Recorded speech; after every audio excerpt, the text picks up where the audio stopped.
ఏ శిక్ష కంటే ఆ శిక్షకు మేము సిద్ధం అధ్యక్ష. అధ్యక్ష, కట్టిన ఇల్లు ఒకటి లేదు హైదరాబాద్లో, కానీ కూల్చిన ఇల్లు వేలాది ఇల్లు కూలగొట్టారు అధ్యక్ష. రకరకాల పేర్లు, నెగిటివ్ ఆలోచనలు, నెగిటివ్ విధానాలతో రావడమే ఎయిర్పోర్ట్ మెట్రో రద్దు, ఫార్మాసిటీ రద్దు, 10 దాటితే షాపులు తెరవద్దు, ఎస్ఆర్డిపి రద్దు, ఎస్ఎన్డిపి రద్దు, అన్ని షాకులే అధ్యక్ష. మీదికెళ్ళి బుల్డోజర్ రాజ్, ఎక్కడ పడితే అక్కడ విచ్చలవిడిగా హైడ్రా పేరిట అరాచకాలు అధ్యక్ష. అధ్యక్షని అందుకే అంటుతా ఉన్నా, ఒక్క ఫ్లైఓవర్ కట్టారా కొత్తగా, ఒక్క బ్రిడ్జ్ కట్టారా, ఒక్క అండర్ పాస్ కట్టారా, ఒక్క ఇల్లు కట్టారా, హైదరాబాద్లో ఒక్క ఇటుక పెట్టారా? ఇవేవి వద్దంట అధ్యక్ష. ఇంకా విచిత్రమైన విషయం అధ్యక్ష, మన ముఖ్యమంత్రి గారు చెప్తున్నారు 5,000 ఆటోలు ఉన్నాయి, కానీ వాళ్ళు చెత్త సాఫ్ చేస్తున్నారో లేదో నాకు తెలియదు. నేను అడుగుతున్నా అధ్యక్ష, మున్సిపల్ మంత్రి మీరు, మరి మీ హయాంలో పరిస్థితి ఇట్లా ఉంటే ఇవాళ హైదరాబాద్లో ఇద్దరు మంచిగా సుఖంగా సంతోషంగా ఉన్నారు అధ్యక్ష. ఫ్రీడమ్, ప్రజాపాలన ఎంజాయ్ చేస్తుంది ఇద్దరు అధ్యక్ష. ఒకటి దొంగలు, 2 దోమలు అధ్యక్ష. దొంగతనాలు పెరిగినాయి హైదరాబాద్లో, క్రైమ్ రేట్ పెరిగింది, నా లెక్కలు కాదు గవర్నమెంట్ లెక్కలు. అట్లాగే దోమలు అధ్యక్ష. అధ్యక్ష, ఇదివరకు హైదరాబాద్లో ఒకటే ఒక ప్లేస్ ఉంటుండే, దాని పేరు దోమలగూడ అధ్యక్ష. ఈ మధ్యన మా శ్రీధర్ బాబు గారి నాయకత్వంలో కొన్ని మంచి స్ట్రీట్స్కి పేర్లు పెట్టినారు అధ్యక్ష. ఒకటి మన్మోహన్ సింగ్ గారు పేరు పెట్టారు, ఒకటి డొనాల్డ్ ట్రంప్ గారు పేరు పెట్టారు. ఆహా అధ్యక్ష, మీరు పెట్టాల్సింది ట్రంప్ గారి పేరు, మన్మోహన్ సింగ్ గారి పేరు కాదు శ్రీధర్ అన్న. మీరు పెట్టాల్సిన పేర్లు ఏంటంటే దోమలగూడ, దోమల హిల్సు, దోమలాబాదు, దోమల పూలు, దోమల గుట్ట. ఈ పేర్లు పెడితే కరెక్ట్గా సెట్ అవుతుంది మీకు. ఎందుకంటే మొత్తం నగరంలో దోమలు, విష జ్వరాలు, ఫాగింగ్ చేసే దిక్కు లేదు, గుర్రపు డెక్క తీసేవాడు లేడు. మున్సిపల్ మంత్రి, ముఖ్యమంత్రి గారు మరి వారేం చేస్తున్నారు, మీరేం చూస్తున్నారు, మీ ఇన్ఛార్జ్ మంత్రి గారు, నాకు తెలియదు. నేను మిమ్మల్ని అంటలేను సార్ అటంటూ. కాబట్టి ఈ రకమైన పరిస్థితి హైదరాబాద్లో ఉన్నది అధ్యక్ష.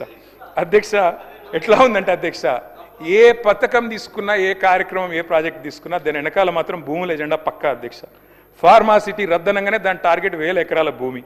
మూసీ సుందరీకరణ అంటే 3000 ఎకరాలు కావాలి అధ్యక్ష. హిల్ట్ పాలసీ అంటే 9000 ఎకరాలు. కంచె గచ్చిబౌలి అంటే 100 ఎకరాలు. మెట్రో స్వాధీనం అంటే 280 ఎకరాలు.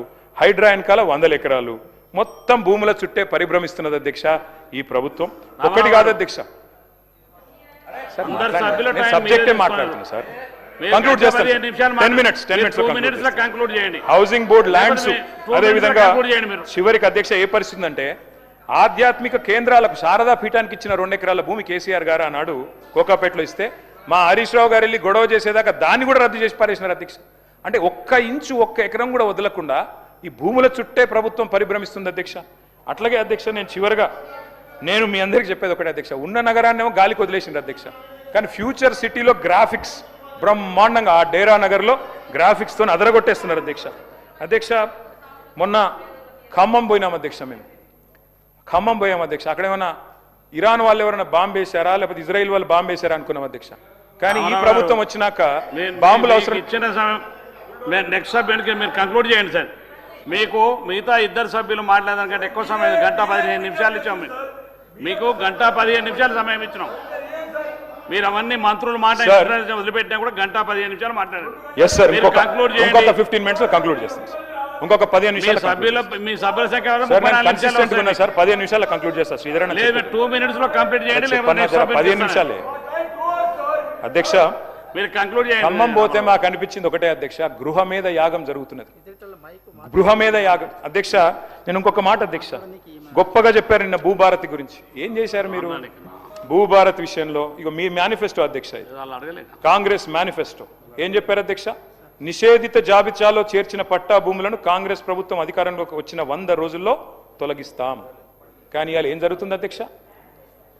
20 లక్షలుంటే నిషేధిత జాబితాలో భూములు ఇలా 1 కోటి ఎకరాలకు చేరుకుంది అధ్యక్ష. దాని వెనకాల ఏం జరుగుతుంది అధ్యక్ష? అసలు పిలవడం, బెదిరించడం, ఇష్టం వచ్చినట్టు ల్యాండ్ సెటిల్మెంట్లు, ఇష్టం వచ్చినట్టు కమిషన్లు, ఇదేనా జరుగుతుంది అధ్యక్ష?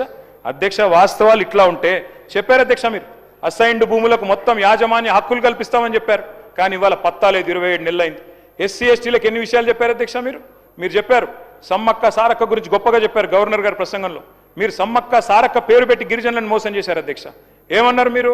సమ్మక్క సారక్క పేరిట మరి ఒక పథకం పెట్టి అధ్యక్ష, తమరు కూడా గిరిజనుడే, మరి సమ్మక్క సారక్క పేరిట ప్రతి తాండాకు, ప్రతి గూడానికి సంవత్సరానికి 25 లక్షల రూపాయలు ఇస్తాం గిరిజనాభివృద్ధి పథకం అని చెప్పారు అధ్యక్ష. 2.5 ఏళ్ళైంది, ఎక్కడన్నా ఒక తాండాకని ఇచ్చిండ్రా అధ్యక్ష 25 లక్షల రూపాయలు?